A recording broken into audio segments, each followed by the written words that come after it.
नमस्कार विद्यार्थियों, मैं प्रियंका दानकर। जैसे कि हमने पहली कविता में देखा था, कुदरत हमें सिखाती है।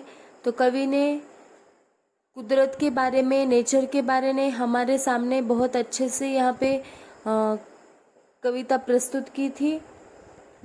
और मैं आशा करती हूँ कि आपको वो कविता बहुत अच्छे से समझ में आई होगी। और अब हम चलते हैं, एक लेखक ने लिखा हुआ पाठ है जिसका नाम है मौसम बदले बार बार। ये भी मौसम के ऊपर ही है।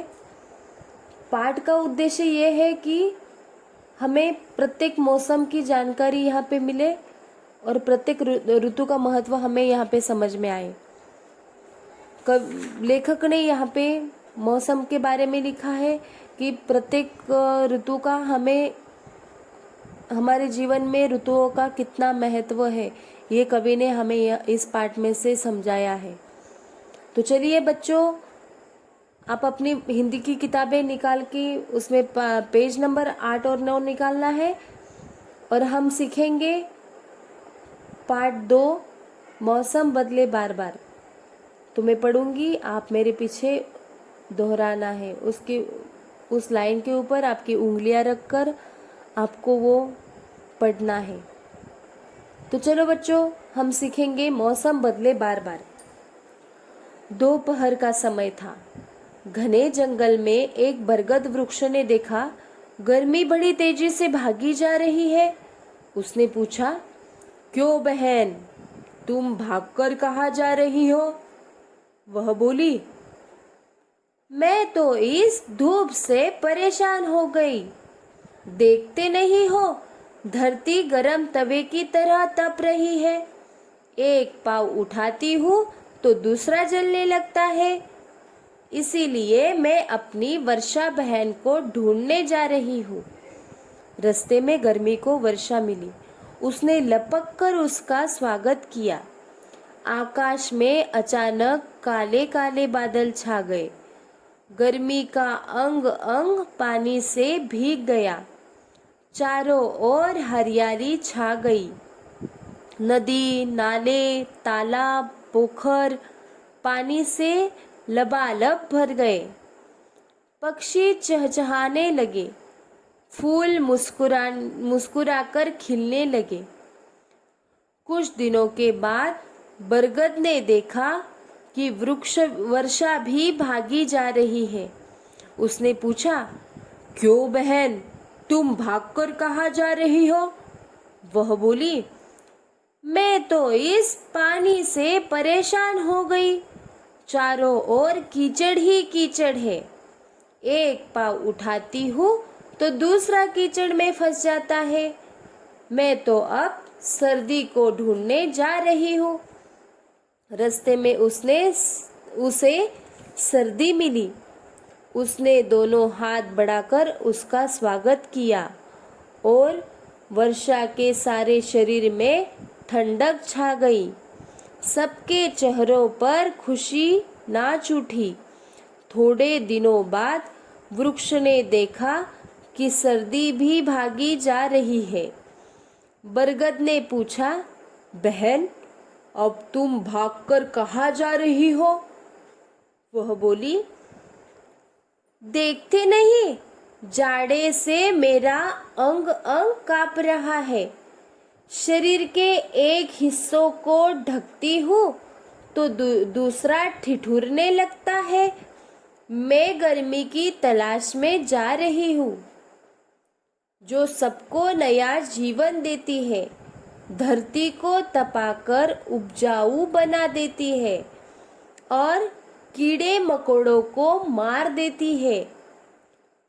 रास्ते में पुनः उसे गर्मी मिली और गर्मी ने अपनी चिलचिलाती चादर से सबको ढक लिया। तीनों ऋतुओं के प्रति समान रूप से कृतज्ञता प्रकट करते हुए वृक्ष ने कहा, बहन, अब मैं समझा कि तुम तीनों के क्रम से आने जाने में ही हमारी सबके भलाई है। तीनों बहनों ने वृक्ष को आशीर्वाद दिया और पृथ्वी के प्राणियों के जीवन में भी बार बार बदलते मौसम से जो परिवर्तन आता है वही उनके जीवन में उमंग और उल्लास भर देता है। तो देखो बच्चों, यहाँ पे ऋतुओं का कितने अच्छे से यहाँ पे कवि ने, लेखक ने हमें यहाँ पे बताया है महत्व ऋतुओं का। तो पहले हम यहाँ पे कठिन शब्द के अर्थ जानेंगे। वृक्ष, पेड़। तवे की तरह मतलब तवे जैसा गर्म। स्वागत मतलब अभिनंदन। ठंडक मतलब शीतलता। तपाकर मतलब गरम करके। पुनः मतलब फिर। चिलचिलाती मतलब ऐसी धूप जिसमें चमक के साथ बेहद गर्मी हो। ऋतु मतलब मौसम। समान मतलब बराबर। कृतज्ञता मतलब आभार। प्राणी मतलब जीव। परिवर्तन मतलब बदलाव। उमंग मतलब जोश। उल्लास मतलब खुशी। तो देखिए, लेखक ने हमें ऋतुओं का बहुत अच्छे से यहाँ पे महत्व हमें समझाने का प्रयास किया है। और सारांश में ये पाठ का मैं आपको बताती हूँ। ये पाठ का सारांश है कि इस पाठ में प्रकृति के बदलते मौसम का महत्व दर्शाया गया है और प्रकृति में कुछ भी चिरस्थायी नहीं होता है। मीन्स प्रकृति में जो है एक जैसा कभी नहीं रहता है, उसमें समय समय के अनुसार बदलाव होते हैं। समय के अनुसार तथा नियम से मौसम का बदलाव होता है और वही हमारे जीवन में संतुलन बनाए रखता है। इस पाठ में से हमने ये जान लिया है। कवि ने ये पाठ में से हमें संदेश भी दिया है कि हमारे जीवन में हर मौसम का विशेष महत्व है। और कवि ने हमें इस पाठ से अनमोल वचन भी दिए हैं कि प्रकृति अपने नियम के अनुसार ही चलती है।